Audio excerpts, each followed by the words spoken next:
Hello, I'm in a 2013 Lexus ES 300H. Today I'm going to show you how to connect your phone's Bluetooth to your vehicle interface. So first make sure your vehicle's on, which this is. And then from your main menu display here, we're going to use these controls here and this to toggle around your options. So from your main menu, you're just going to scroll to phone. So I just use this to scroll around, and then you'll push this in like a button. So I'm on phone and I push. And then from here, again, you keep kind of scrolling around with this. So we'll scroll to connect phone and select that.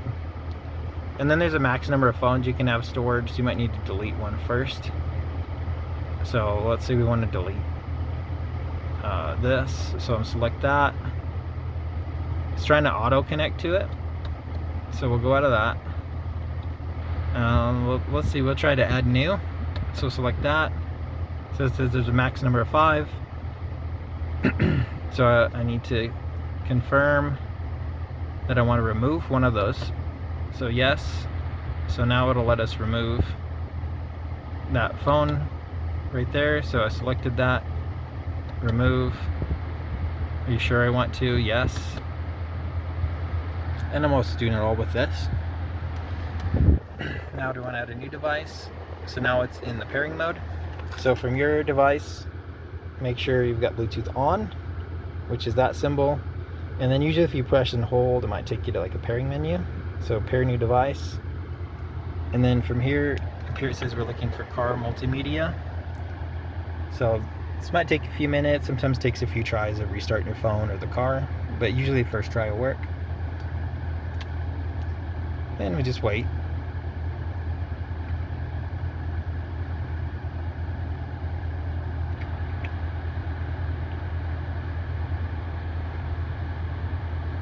And it's ideal too to make sure you're parked when doing these types of things. Some vehicles won't let you connect a new phone while you're in motion.